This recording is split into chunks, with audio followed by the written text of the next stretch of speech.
a 10,000 mAh battery in a phone. That alone was enough to grab my attention. But then the more I dug into the spec sheet, the more this thing surprised me. A 25,000 RPM active cooling fan, yet a full IP69K rating. Flagship internals, but with a very aggressive price tag. The Honor Win series looks seriously interesting. So today we are unboxing the Honor Win RT and taking a detailed look at everything it brings to the table, and more importantly, how it differs from the more expensive Honor Win and why I think this might be the smarter pick for most people. Now, if this is your first time here, or in case you just can't remember, my name's Ash, you're watching C4E Tech, and let's get started.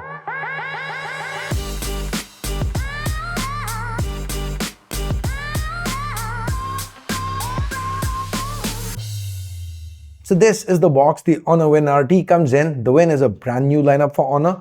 Now the base here is 12256. Honor offers up to 16 gigs of LPDDR5X RAM and a terabyte of UFS 4.1 storage. Open up the box and the first thing you see is the phone itself. Let's remove it from the protective cover.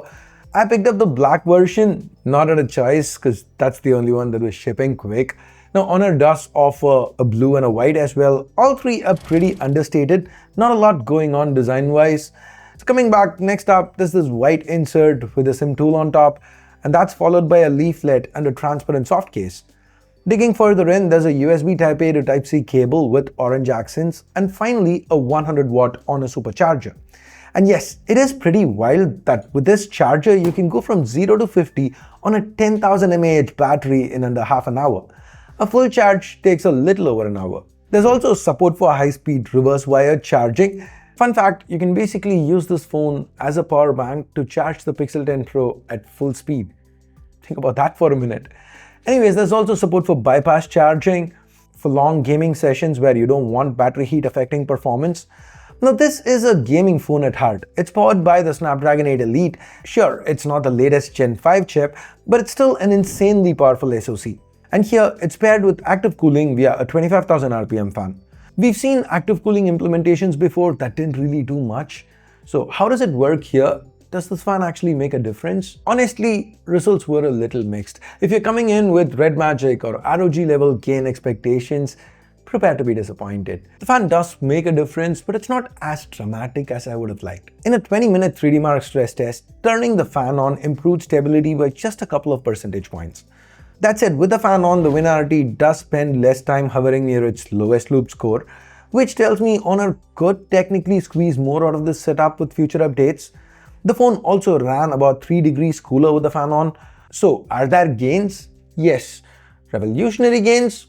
Probably not. Still, 65% stability by 8 Elite standards is acceptable. This phone will run pretty much any game you throw at it without issues. Outside of raw performance, there are a few other things that really help enhance the gaming experience here. Let's start with the form factor. There isn't a lot going on at the back, and the camera array is just a single slab of glass with the same corner radius as the phone itself, so it actually feels very comfortable to hold while gaming. If you look just below the camera array, there are exhaust vents for the fan, so hot air gets pushed out from here instead of onto your hands. Nice attention to detail from Honor. Even with the intake, there are vents surrounding this fan. So even if the phone is resting on a flat surface or your fingers are partially covering the fan, fresh air is still going to be pulled in from the side. Now despite this fan, Honor has still managed to offer up to an IP69K rating. It's quite impressive what Honor has managed to pull off here. I mean, think about it. A Galaxy S25 Ultra runs on almost the same SoC, but with a 5000 mAh battery. The Honor Win RT has a very similar footprint with double the battery capacity, and that's kinda insane.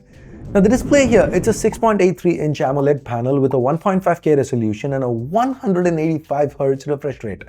Now it's LTPS, so it's not the most efficient, but with a 10,000 mAh battery, you're not really gonna care about a small little efficiency hit, are you? This also happens to be a very bright panel. It's easily usable outdoors even under harsh sunlight.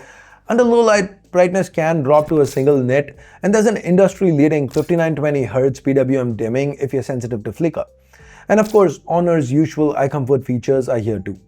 This excellent panel is paired with loud symmetric stereo speakers. Channel separation is balanced, volume is strong, overall a great multimedia setup. Here's a quick comparison. Have a listen. Let me know which one you prefer in the comments below.